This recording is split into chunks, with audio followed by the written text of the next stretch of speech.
حضرت امام حسین رضی اللہ تعالی عنہ یزید کے ہاتھ پہ بیعت نہیں کر سکتے تھے۔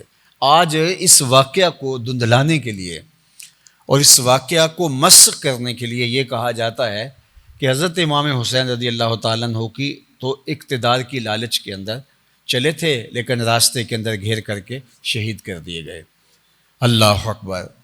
حضرت امام حسین اگر یہ اقتدار کی خواہش میں چلتے تو ٹوٹل 145 افراد لے کے چلتے۔ یہ مکمل جو قافلہ تھا اہل بیت کا، جس میں خواتین بھی تھی، بچے بھی تھے، بوڑھے بھی تھے اور جوان بھی تھے، جس میں سے 72 شہید کر دیے گئے اور باقی خواتین اور حضرت امام زین العابدین اور کچھ لونڈیاں اور کچھ خادم جو ہیں وہ زندہ بچ پائے، باقی شہید کر دیے گئے۔ تو یہ ٹوٹل قافلہ 145 افراد کا تھا، اور ان 145 افراد کو ساتھ لے کر کے کسی حکومت کے تختے کو الٹنے کے لیے اور خود حکومت پر برجمان ہونے کے لیے کیا کوئی شخص جو ہے وہ ایسا کرتا ہے؟ پھر دوسری بات یہ ہے، جو تخت و تاج کا طالب ہوتا ہے وہ دوسروں کو قربانی کا بکرا بناتا ہے، خود تو وہ اپنے آپ کو تخت و تاج کے لیے تیار کرتا ہے، لیکن انہوں نے سب سے پہلے قربانیاں خود پیش کی اور عظیمت کی انوکھی داستان رقم کی۔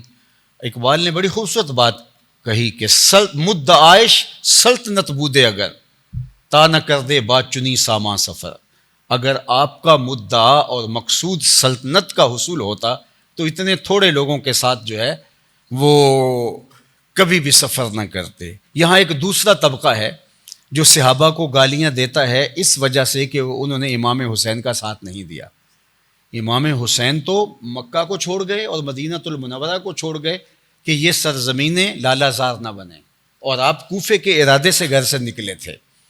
ورنہ آج کی تاریخ کے اندر اگر کسی امر میں کھڑا ہو جاؤں اور میں چلنا چاہوں، جبکہ آل نبی کے قدموں سے لگی ہوئی لپٹی ہوئی خاک کے برابر بھی میرا وجود نہیں ہے، لیکن آج کی تاریخ میں 14 صدیوں کے بعد میرے جیسا نکما شخص بھی کسی مقام پہ جا کھڑا ہوئے تو ہزاروں شخص اس کی حمایت کے اندر اس کے ساتھ کھڑے ہوتے ہیں، تو کیا نواسہ رسول کے ساتھ کوئی کھڑا نہیں ہونے کو تیار تھا؟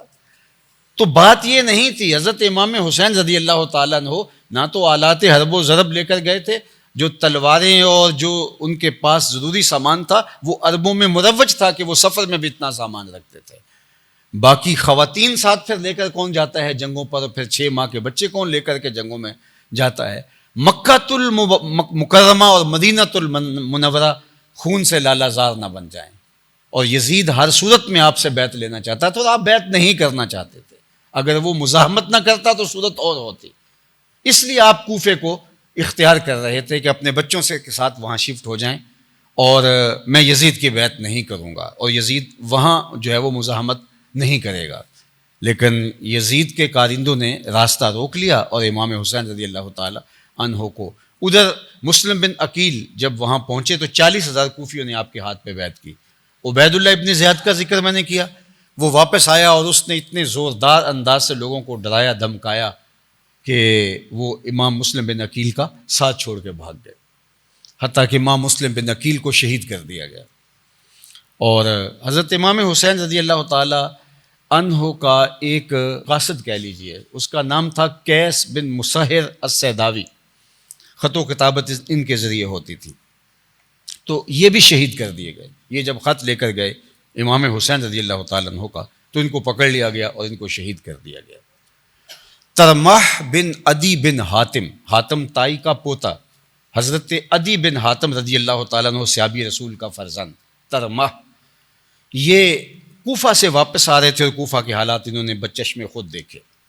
راستے میں ایک جگہ آتی ہے عزیب الحجانات، یہاں حضرت امام حسین کی اور ترمح بن عدی بن حاتم کی ملاقات ہوتی ہے، اور امام حسین رضی اللہ تعالی عنہ کو ترمح نے کہا تھا کہ جو کوفے والے ہیں ان کے تیور بدل گئے ہیں اور آپ کوفہ نہ جائیے۔